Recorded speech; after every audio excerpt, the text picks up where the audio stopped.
This was a friend's furnace. It's a 2010 Heil furnace made by ICP. Anyway, there was nothing wrong with this furnace, no air codes or anything.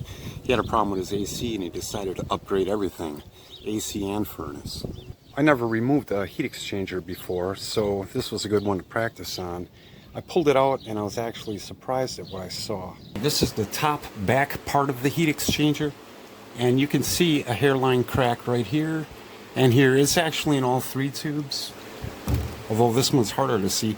And in each case, it seems like the crack comes right where this bend in the seam is. On each edge, there's a little bend in the seam that goes all the way through to where the crack is. I suppose that bend might have compromised the metal a little bit. So if your furnace is like, say, 10 years old, you might want to try and check to see if that thing has got a crack in it. I'm not sure a flame test would actually work on this one. It might. It's too late to try now.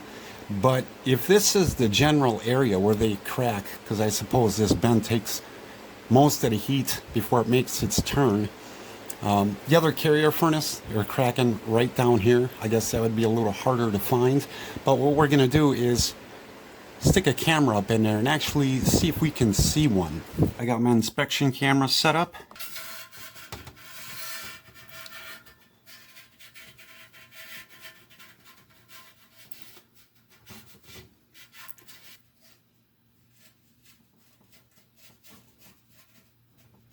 Huh. All right. Could that be a crack? It sure does look like a crack. I found it. It was really hard to do, but there it is. There's one crack.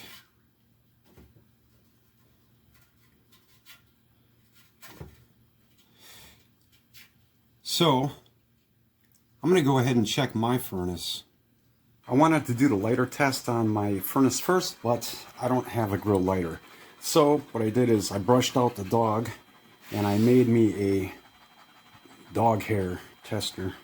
These little hairs should move around if the heat exchanger is actually cracked. We'll see.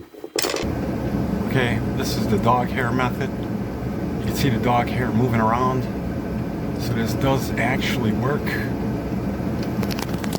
Because we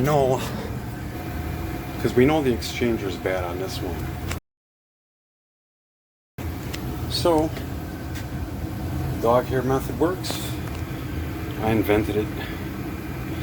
Here's my furnace. It's a 2008. And first I'm going to check with a manometer. And then I'll do the dog hair test and finally the scope.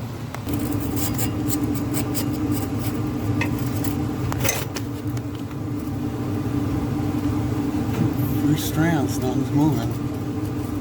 Maybe a little bit. Oh yeah.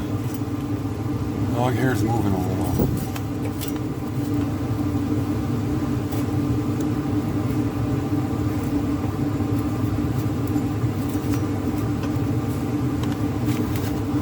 Damn, I wish I had my lighter in.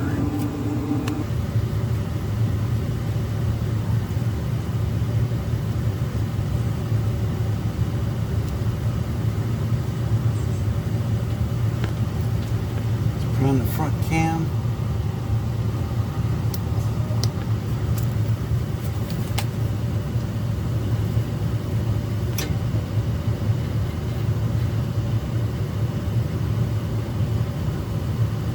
There's dust moving around in there. Everything looks good, but I can't really tell for sure, and there's no access panel for me to get into the upper part of the furnace. The only way I'm getting in there is through the limiter switch. So I'll take that apart and take a look. Here's the evaporator coils.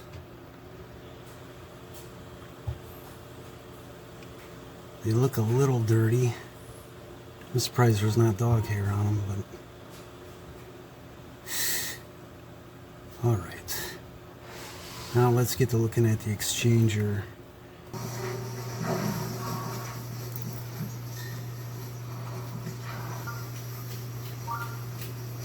All looks well, as far as I can tell. This is still a pretty cheap way to check if you have a crack in your exchanger. This scope here cost me $27. It was on sale through Amazon. What's nice is the camera here comes out the front, and then there's one that comes right out the top here. So it's on the side of the thing. But in any case, it's still better to check these exchangers from the top if you can, because then you can get in and you can check in between each tube. Whereas on my furnace, I had to go through where the limiter switch was, and I could only check in between these two tubes. I couldn't check this side. Even if you do find a crack in your exchanger, how much you worry about it actually depends on you. After all, this came from a friend, and who knows how long it's been cracked. As long as you have CO detectors in your house, you should be okay for a little while. After all, a gas stove has the same blue flames that shoot into these exchangers. And gas stoves don't vent their gases outside. Nobody worries about it. It's definitely better to be safe than sorry, but it's nothing that has to be dealt with right that second.